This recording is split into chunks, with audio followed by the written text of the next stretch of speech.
Great. Okay. Hi, everyone. Well, thank you for coming today. My name is Cynthia Arias-Os. I am the interim programming coordinator at the Chiasson, Scotia. So we're here today to hear from our four mentees for the past 10 months. They're going to be talking about their work. They're going to be talking about a little bit the program, their process, their mentors, and just like everything and anything that has to do with their work. So I think during the presentation, I will be showing some slides with the work of the artists. And our first artist will be Jessie Fraser. So I'm just about to share my screen.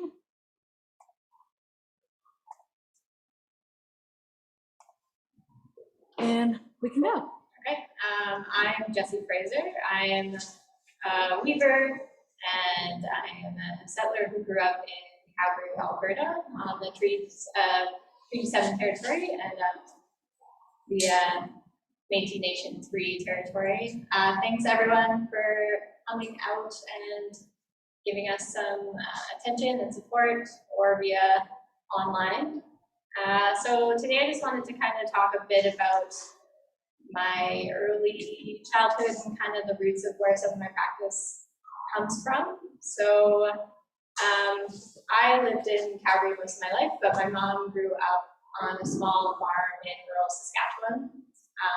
My grandfather owned this farm, so he was a farmer by trade, but he was also a collector. He spent a good part of his life collecting antiques and moving old houses and things onto his property. So I spent a lot of my free time kind of navigating antique farm equipment and these old decaying buildings and just being around a lot of objects coated in dust.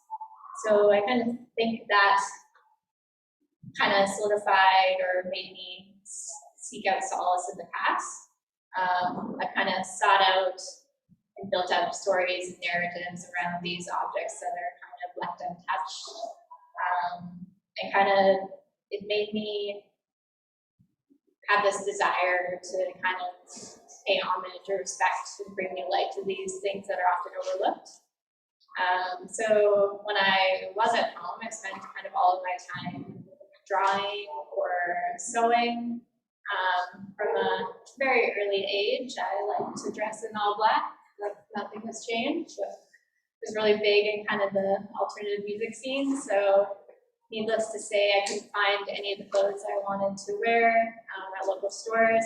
So I got very into sewing. And by the time I kind of did my undergrad, I was very familiar with textiles. So I was taking kind of a split of drawing and textile classes, but I didn't take a weaving class till my second year. And it was just kind of one of those things where I sat down and everything kind of clicked. I had no idea what this process was, any of the equipment. I just knew I was going to be able to make cloth, and that was really exciting. And I also want to mention out that was a really key point in kind of solidifying mentorship for me. That's where I met my weaving mentor, Mackenzie Kelly-Frere. He has been really integral in my life and my practice for almost the last decade.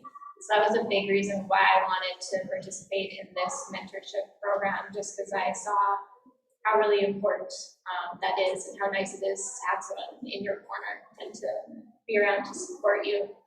So thanks, Mackenzie. But yeah, I pretty much spent my undergrad glued to the loom. I've always been trying to kind of attach text, image, and textiles together, and it wasn't really till my final year of my BFA, the school I went to, ACAD, bought something called a Jeighk Koyote. So this opened up a possibility for me to combine image, text, and weaving, and have it not just be like a surface treatment. All three were completely dependent upon each other. If you took one aspect away, you wouldn't have the thing. So I'm assuming most people don't know what a Jeighk loom is. It's the predecessor to the computer. It was created in 1804 by Joseph Marie Jeighk, and it was kind of controlled by punch card system. So a hole in the punch card would tell the loom to lift up. Yes, thank you. single warp thread. Now digital images tell the loom to do this, so I create all my files in Photoshop, and every time I have a black pixel in this file, I'm telling the loom to lift up a single warp thread. So that's a little bit about jacquard weaving. I will point out that when I use the loom, it's not like a magic printer. Everything's still done by hand, all the warping and threading and weaving is still done by hand. It just, instead of hitting kind of multiple treadles, I'm hitting one pedal. So still very hands-on, which is important to me. So I guess that's kind of really just drawn to cloth because of its presence in every day. For me, it kind of stands in for human body, collective human experience, and it's really, everyone's heard me say this before, but it's there for all of our rituals, our most mundane daily rituals, most important rituals of life and death. So it kind of has all these metaphors and meaning tied in, and that's one reason it's really important for me. And a lot of folks have kind of asked me why jacquard weaving, why translate it into cloth. And I think it's because of that tactile quality that you can get through weaving, and it kind of opens up kind of a new emotive connection that can be lost sometimes. So that's kind of my reasoning and my contribution to weave these things, is to try to add that tactile sense and kind of open up new levels of engagement. So I spend a lot of time looking at archival material for inspiration. This kind of started in my MFA, where I was really focused on jacquard weaving. I spent a lot of time in local archives and museums, just trying to pull out photographs that I really felt familiar with, or they kind of really had a sense of engagement for me. I really see a lot of overlap between early photography and weaving or textiles, and mostly for their kind of presence in the home.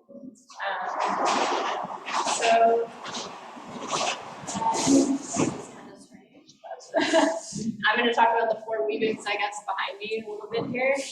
My practice has really kind of been about searching and uncovering and grabbing these different fragments and weaving them back together to create a different kind of narrative. A lot of the time lately, I've been using kind of the idea of haunting in my work. Doors opening and closing. So yeah, I kind of use this metaphor of haunting to try and collapse ideas of past and present. And this became kind of big in the last year. I moved to Halifax to do a 9-month-long residency, and there I looked at Helen Crichton's folklore. So I spent a lot of time reading ghost stories, and that's when I really thought about how I could use haunting as like a process almost to collapse time. And so these four weavings are based off of archival images from Beach Hill. It's in Sydney. It's kind of housed in the Beaton Institute archives. And these are all images of R.H. Brown Sydney Mines House. So it's a house that was built for kind of the first mining captain in Sydney. But I must say I'm not as much interested in kind of the history of the house, but the idea of using a house to kind of stand in for human experience again, and this idea of like a staged house. And when I was viewing these images, they caught my attention because they all had this kind of misting around the edges. And I wasn't sure if this happened when the photos were being taken kind of at the turn of the century, or else if it kind of happened through deterioration, because we're all housed in the same photo albums. But this kind of mist really drew me in and built this narrative up in my head of this mist coming in to close in. So I did this double weave technique to try and translate that into cloth. I didn't really realize why I've been kind of obsessed with mist. And so I'm like, yes, you live in Halifax now, there's mist all the time. It's like a novelty for you. I wasn't used to being around it before. But I kind of mentioned earlier that written text is really important for me. So a big part of my mentorship was I wanted to kind of embed myself a little bit more in my work because I've been kind of curating these different aspects and pushing them together. I felt like I was a bit lacking in the process. So Bonnie Baker, who's my mentor, kind of pushed me to use my own writing. I'm not an author or a writer, so it took a little, pushing for me to feel comfortable to do that. So for these images, I kind of sat with each photograph and wrote a few pages of text in response, and then went through and kind of picked out full and partial words and kind of wove those back together. So it's a little different to use my own words, but it makes sense, and I'm glad I had someone to kind of push me in that direction, and it's something I hope to do more of. And I don't know if people want to do this later, but there are a few net pieces on the other side of this wall. So that work was kind of part of a bigger solo show piece that I put together, but I guess I learned how to make nets the first lockdown.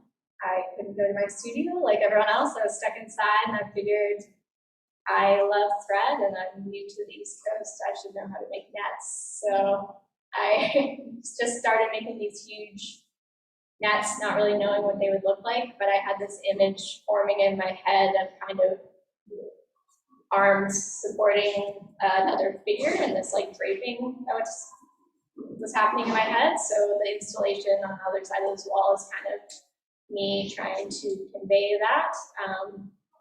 The net's really lightweight, so it's very floppy and drapey, but I kind of enjoy that lightweight feel. And one thing that's kind of playing with, which I haven't mentioned a lot, is how important shadow and light are in my work. I do a lot of text shadow work, and just the idea of using presence and absence, and how a lot of folks have a greater propensity to take notice when something's missing. And that shadow or the space between threads is kind of really important in weaving. It kind of really determines exactly what kind of cloth they're going to make. The air or the beat space between is, pretty much as important as the threads are. So that's something that I want to bring up that was really kind of important. I guess I'll just wrap up with saying, for me, I guess my practice is kind of about telling a story just through picking up things that are salient to me and kind of rearranging them and weaving them back together to create a narrative. With my studio practice, I'm kind of just thinking about how the present can rearrange the past and how that functions. And lastly, for anyone who's here or comes to the show in the future, I do have, as a group, we kind of wanted to do a bit of progress work as well. So I have a little box where folks are able to handle the textiles and kind of see what the files look like that I used to then weave off of, because touching is so important. I'm not really able to do it in most galleries. So please, everyone, go look through that box. I guess I'll leave it there. Great. Thank you, Jessie. I'm just showing the last picture of one of your nets. The nets. Yes. Yeah, I also don't have names for anything yet, so. That's okay. And then right now we're going to hear from Boma, and he'll be telling us about his work and his process. And what you do. Hello everyone, thank you for coming. My name is Boma. I would like to talk to you about my art, the process of creating my paintings, and the body of works that I have here today. I'm a visual art artist specializing in portrait and landscape paintings. It might sound really cliche, but I have drawn and painted since I was a child. I was probably one of those annoying children who you wouldn't want anywhere around your house, because as a kid I would literally draw on the walls and every single piece of paper or book that I could find. I spent most of my formative years in in the tropics in a city in West Africa called Lagos. And I was heavily influenced by the vibrant colors around. You see, in tropical climates, everything stays lush and bright all year round, and people also have a very colorful sense of fashion. Women in Lagos wear these elaborate bright orange or green headgears, and the buses and taxis are painted brilliant yellow. My earliest memories of making art was comic books. This was when I became very interested in human form and its unique proportions. However, my current style of painting was influenced by the music I grew up listening to. You see, hip hop had become global in the 90s, and the music had a visual element called graffiti. And it was just simply fascinating. It's edgy, provocative, unpretentious, and most of all, it was free to see this art on every street corner as well as in music videos. Now, because it was outlawed in most places, it had this massive appeal that was triggered by the sense of danger associated with it. With my love for graffiti and passion for the human form, I went on to study architecture in the university. Studying architecture helped me to add precision to my art by learning composition, form, and order. And this brings me to my process and technique. Over the years, I've tried to invent a style of painting that imitates street art in a bid to capture the uniqueness of this visual art form and adapt it for indoor viewing. I took on acrylics, which have a faster drying time than oil colors, which I was using to paint previously. Due to the quick drying time, it enabled me to add time-based quality and a sort of urgent nature to my paintings, pretty much like a street artist trying to finish a piece while trying to also evade the authorities at the same time. I also make each painting in several layers while allowing a lower layer to peek through the surface layer. By doing this, I try to mimic a typical wall of graffiti art where one artist paints over another artist's work. It always suggests a fleeting or ephemeral nature to the art that sort of leaves it slightly unfinished to the point that you instinctively feel that you can add to it and it feels very relatable. I have often had kids over at my studio trying to finish up my work for me. They would always say, "It's not ready yet." The part I like the most during the process is using the textured paints to create volume or to add body to the paintings. Most of the time, the painting takes a life of its own, and the only part I have true control over is at the start when I create the sketch beneath, because honestly, the result is always the journey of discovery for me. Whenever I start out, I am unable to completely visualize how the painting would end up looking, but I just flow, I just follow along on the ride and allow the colors to take me to places. Due to my training, as I mentioned, as an architect, I'm very meticulous about details when I draw. And after the drawing is done, I become unrestrained in my choice and application of color. And that's when the magic really begins to happen. In conclusion, I would like to share with you the body of works that I have put together today. In the words of Nina Simone, an artist's duty is to reflect the times. So as an artist, I would like to use this work to speak into culture and inform change. As a Black person of African descent, I am presenting these works of art to challenge the typical stereotypes that have been attached to Blackness for ages, with a belief that art is not just about beautiful subjects, but societal issues, such as how racism affects beauty standards and how this can change with more exposure to more people of African descent in media as well as in art. I want to share with you facial features, hair textures, and stories that are not mainstream.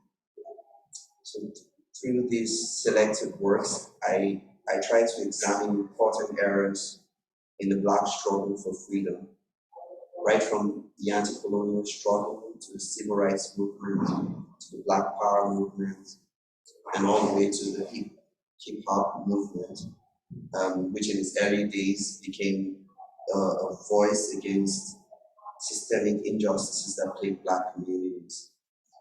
In this body of work, we would encounter leaders, musicians, celebrities, and everyday people who embody beauty, culture, and history. More so through visual arts motion mentorship, and being paired with the amazing and extraordinary Duane Jones of Art Pays Me as my mentor. I have also included the first set of applied art products, which are streetwears, in a bid to take art back to the same streets, which has always been a source of inspiration for me. From here, I plan to find other ways to apply my art into everyday products. So look out for my graphic novel soon. Thank you once again for coming. Please enjoy. Thank you, Boma. Up next, we're gonna have Nancy speaking. And again, I'm gonna show some images for work. So you can go right ahead. Great, thank you. My name is Nancy Chiasson, or Chiasson, and I'm from Brighton. I feel that I need to say that because my work, which is installed on this wall over here, is really about the landscape and the geology of Cape Breton Island. So I joined the mentorship program with a desire to have a show off of Cape Breton Island. This was a perfect fit for me. They paired me with Louise Pentz, whose boat, and I'm sorry, I can't remember the name, is also exhibited on the wall over there. Grandmothers, I believe. So this work is sort of a revival of what I was playing around with in my sketchbook quite a number of years ago, maybe even a decade ago, that I'd never had a time to get back to because I had been working so commercially. So my first part is sort of a deconstructed sketchbook. During the pandemic, I took a very interesting workshop on creating a visual diary on the wall. And I really enjoyed that idea. And instead of flipping through my sketchbook and then closing it and maybe forgetting what was there, I really enjoyed putting it on the wall. So that first piece is about the geology of Cape Breton Island, the fossilization that occurred there, the Carboniferous period. And this work was really ignited by an experience I had where I got to walk down onto the floor of a mine, a surface mine in Breton Island. I walked down 80 feet, and there was a conifer tree that had been petrified on the wall, and it was about 2 stories high. I think I have like the actual size, like 40 feet. Because the earth was so oxygen rich at that time, things were actually larger and the species were quite different. But that conifer tree would become our pine tree that we have now.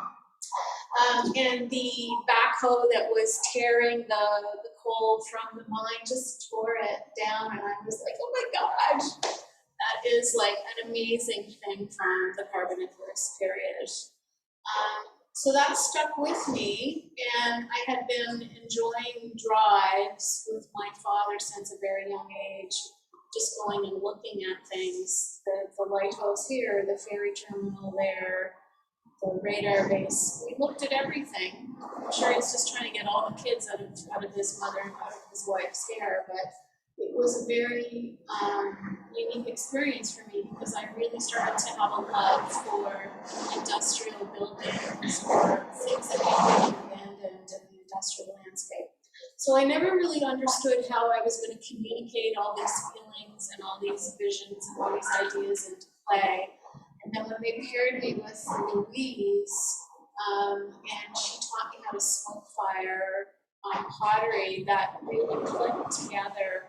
Because the smoke produces carbon, and it's from the Carboniferous period, and there's just so many wonderful natural overlaps there. So on the first plinth is my first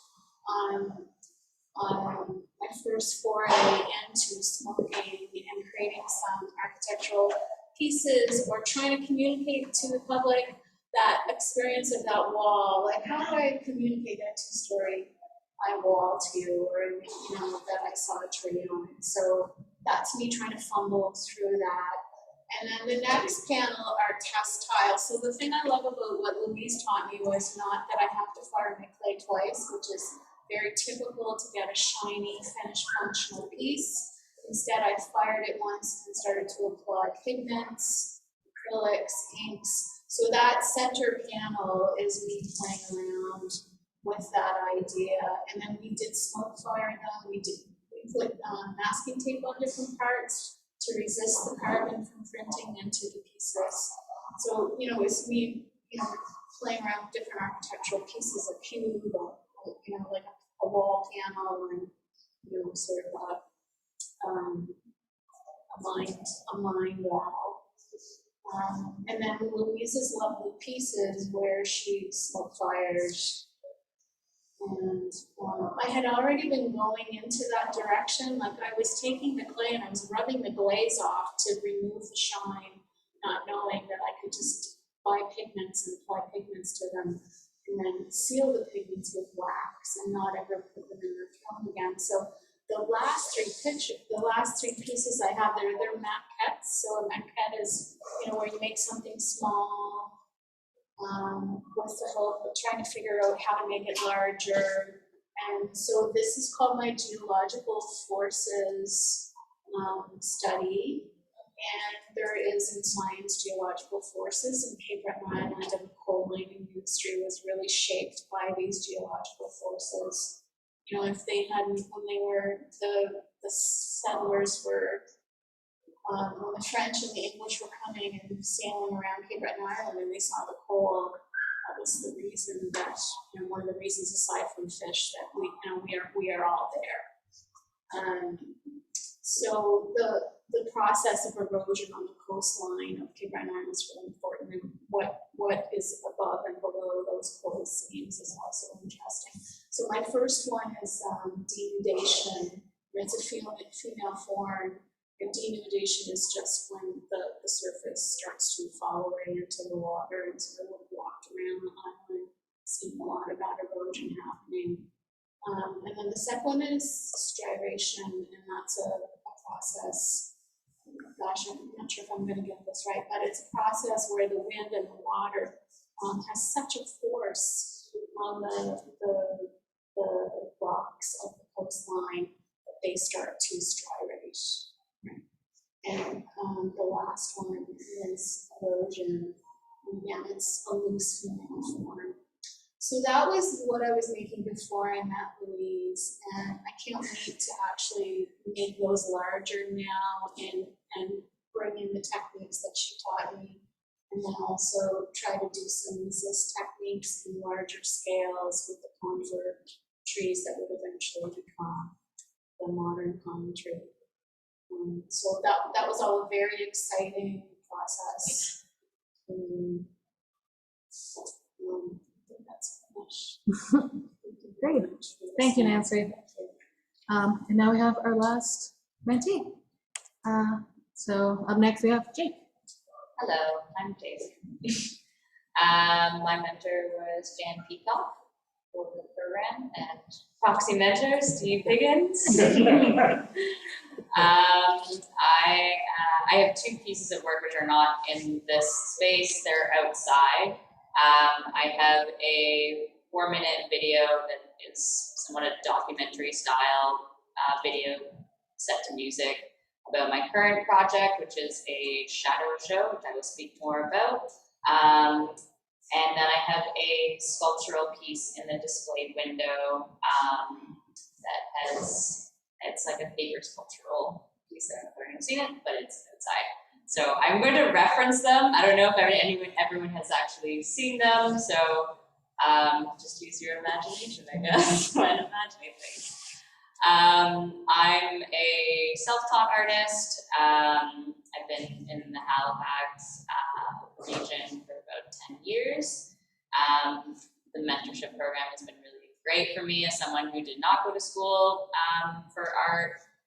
So it's been really amazing to have access to professional artists who had a whole lifetime of doing this to just speak to, because I really haven't had much opportunity to do that. So the mentorship program has been really great for me. I have been working on a shadow show, and to put that in simpler terms, I often just say it's shadow puppetry because people can imagine what that is. I am using an overhead projector. I use paper cutouts and wood cutouts, as well as sculptural pieces that slide and interact. I've been working on a show for the last few years called Ocean Kin. It's turned into a multi-year project.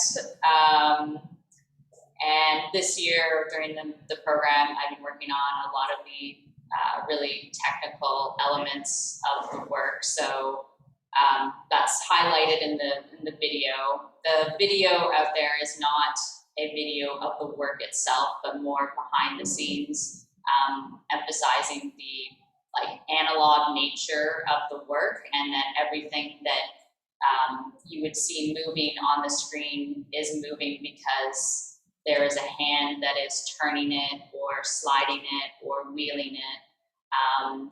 And this is a really important aspect to what I do. I am not interested in digitizing any of my performances. I am interested in creating spaces that bring people together and is live. I just think that so much of our world is digital. Obviously, COVID has helped that along as well. So it's more of there's something, I guess, very humanly present when things are not digital. And yeah, that's about my work in progress. I typically am making work that has elements of the natural world, of gender, and there's usually an element that has a type of anguish that is wanting to be released. And my shadow show Ocean Kin is a story not so much about gender, but about sea otters, but also about facing internal turmoil while navigating a world that we're trying to determine what is good and bad, and what does that mean, and how do we interact with that. Pretty much everything I do and have ever created is very labor intensive. I don't know why I am very committed to taking the longest route possible to make anything, which includes my shadow show.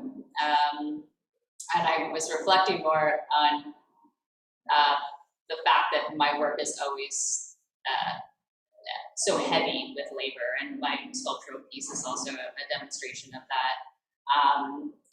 And I think that when something is very labor intensive, it means that it was handled many times, and something being handled many times means that it was touched by a human many times. And so much of my work has a root of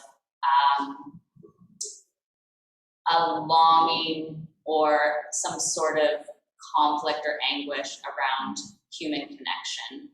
And I think that just something I was kind of reflecting more on, and maybe relating again to why a lot of my shadow work, I'm very particular about it being activated by humans. My work, the sculptural piece in the window outside, is a work I made a couple years ago during a residency for the Center for Craft. It was a residency that took place in the Highlands National Park, and this was a piece of work I created after that. The work, for people who have not seen it, is there are 3 figures with 3 heads, and on their bodies are very detailed paper cutout pieces hung all over their postures. It's a white sculpture within a white box.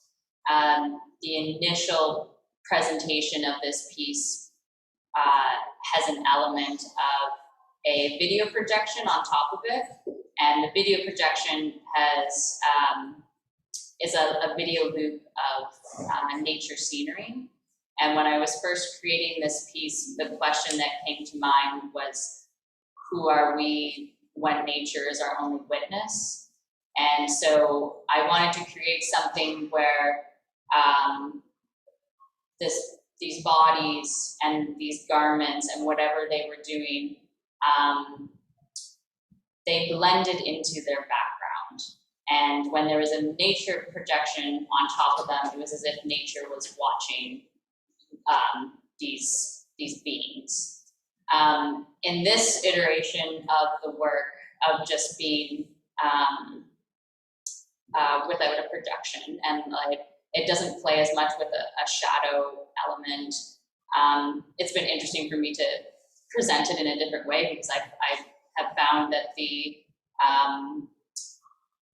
parts that stand out more are the pieces, the cutout pieces all over the bodies of these creatures, humans.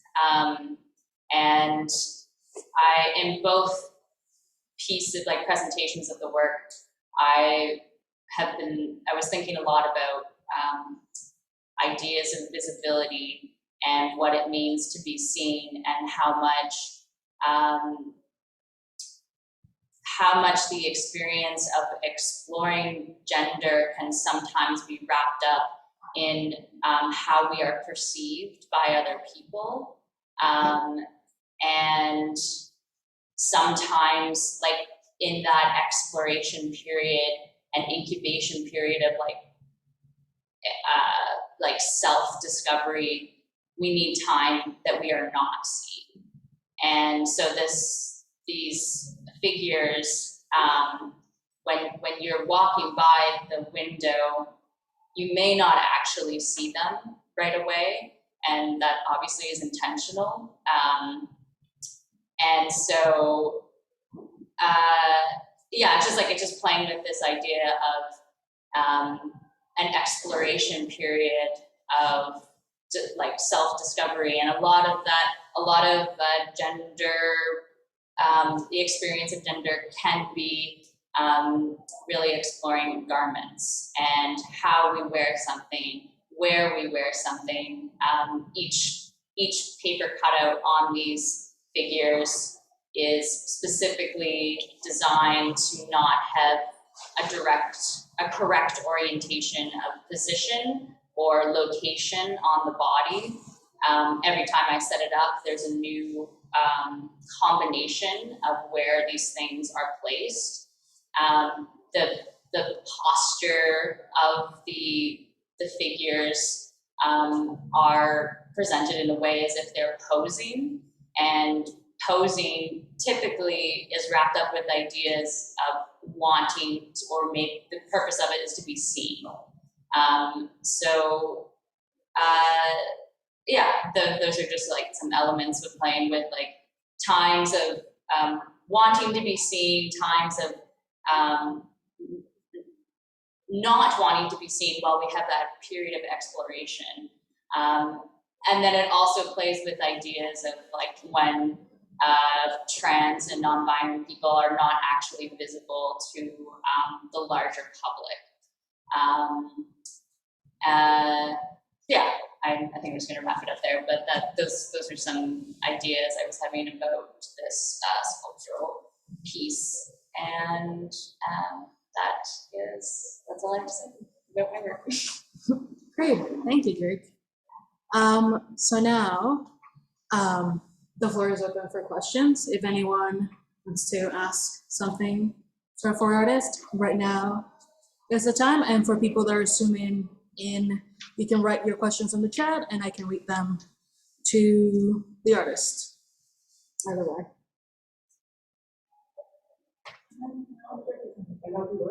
Oh, thank you.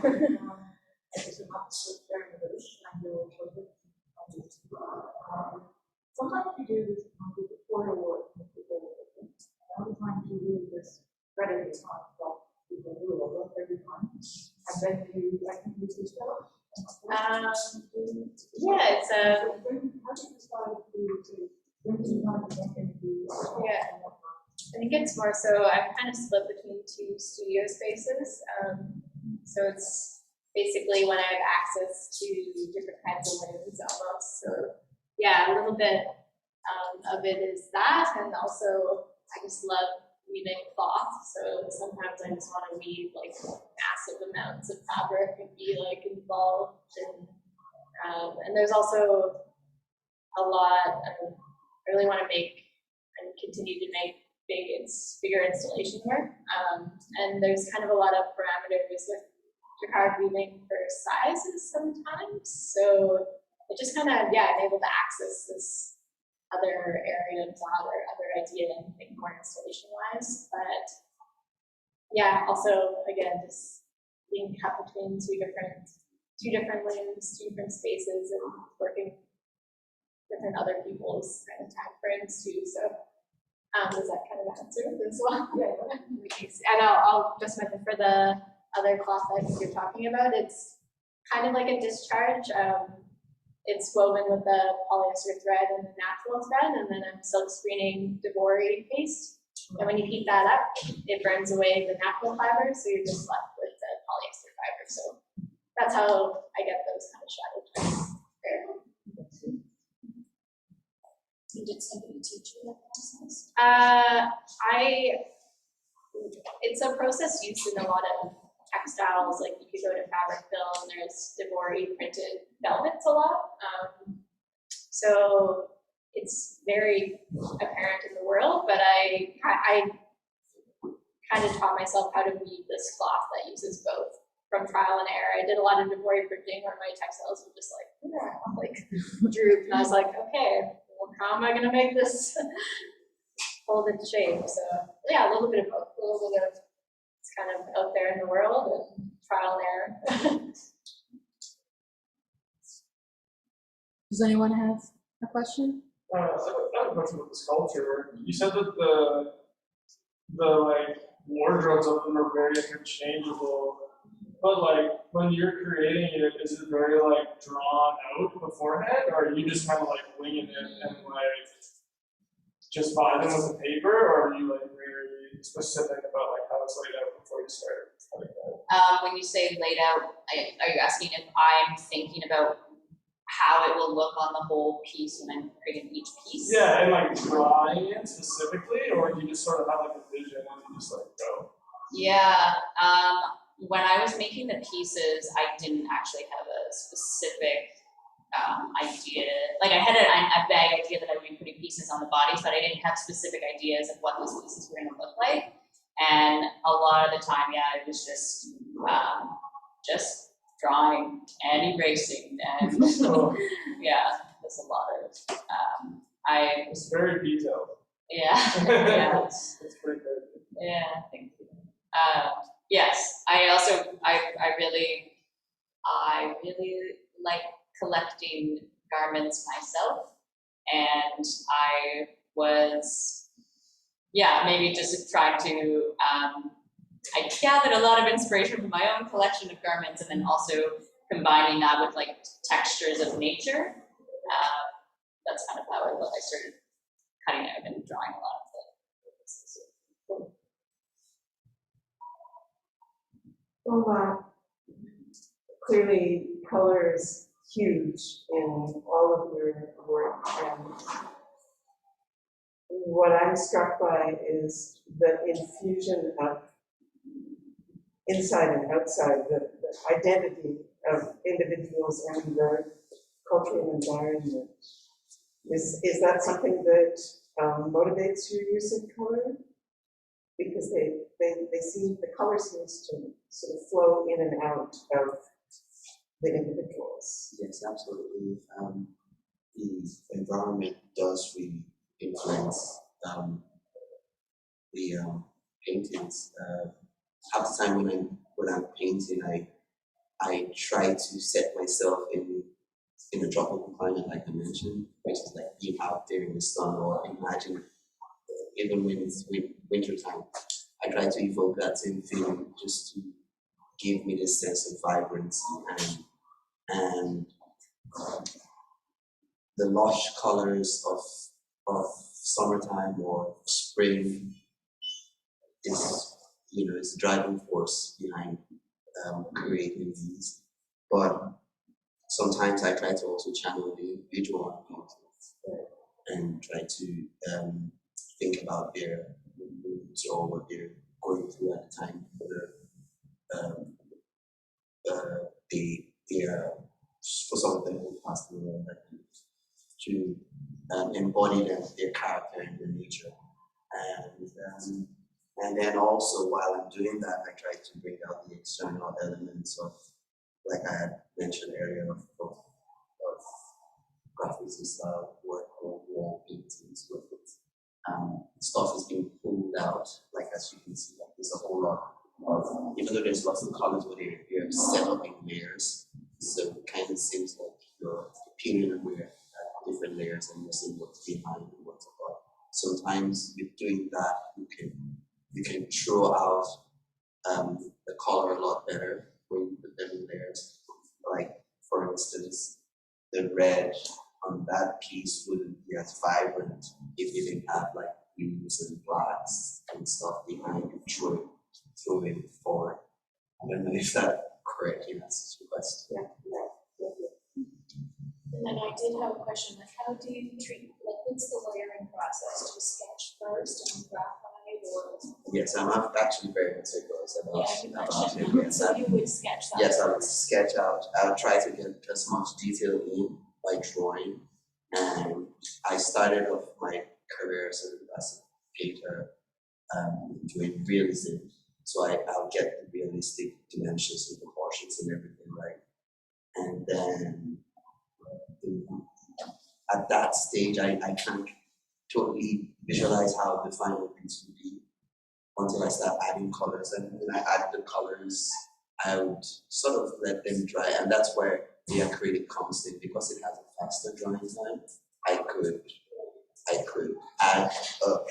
add some paint on one side of the canvas, and while it's drying, I can go on to the other side, and then it would have dried quite a bit, and then I'll go on to the other side. But sometimes too, I also allow the colors to mix. So most times when I start off, I let the medium, like water, to carry the colors over the canvas. So I could set the canvas rather than on the easel, I could set it on the floor and just splash colors after making the sketch pretty much like an abstract artist. Let the colors run naturally and create a pattern. And then as it dries up, I build upon that pattern. And then you do use black to outline some of the forms. Is that like the last thing you're doing to sort of like really? Sometimes it's the first thing, so that I don't get lost in the colors and I can find the form. And then I also make the black is actually variations of several other colors. That's why it blends in. It's not really typically black. It's black mixed with red or black, purple, that kind of thing. And then when it's all done, I still outline it slightly to just show it all.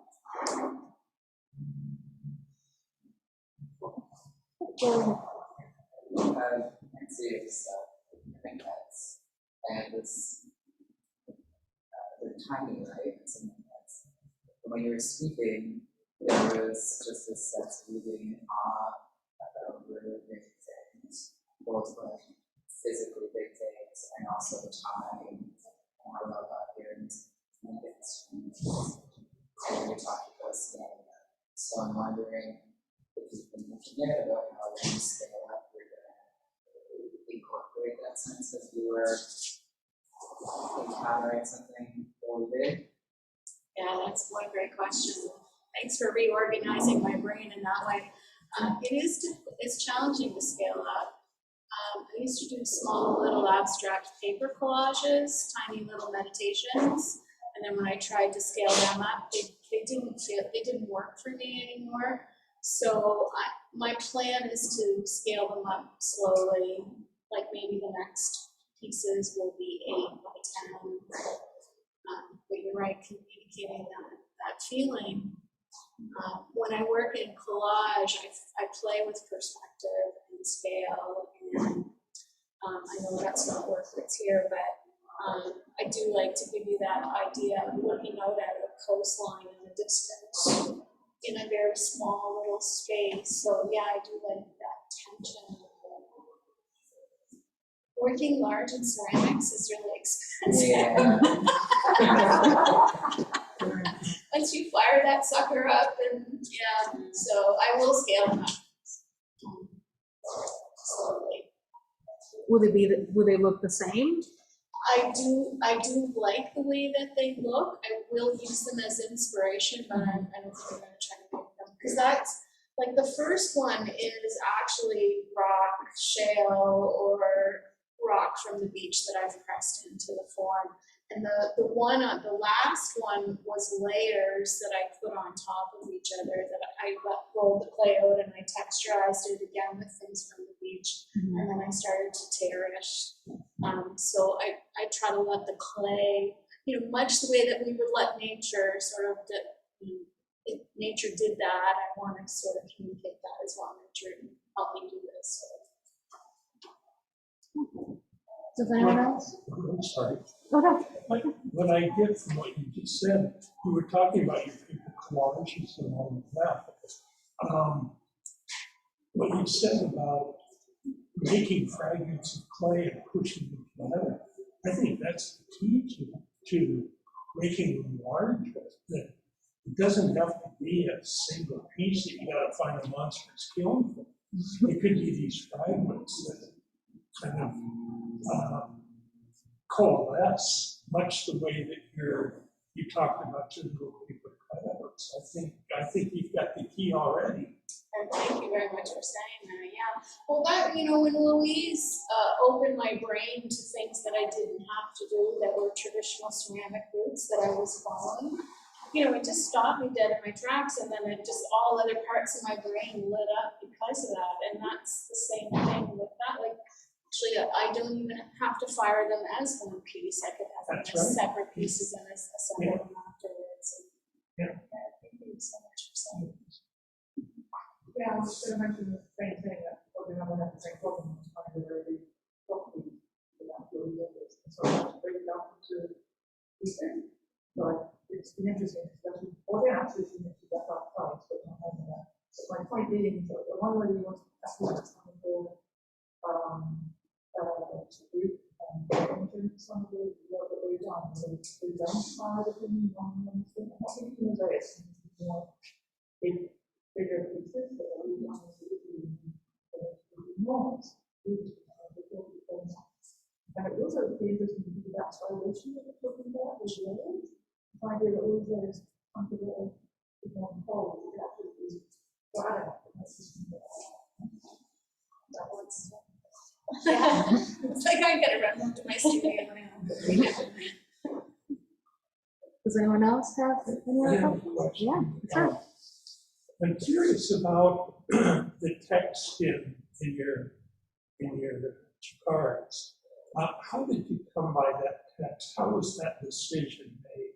Yeah, so it's kind of just was more free form writing, like journaling, looking at each photograph and thinking about why I felt a familiarity or connection to that image, and like a lot of it was just making up this like narrative in my head of this like woman wandering through this kind of vacant house, and then I had 3 or 4 pages for each one, and I kind of just went through and picked out the full partial words that I thought kind of best reflected what I was thinking, and the image, the feeling of the image I thought had.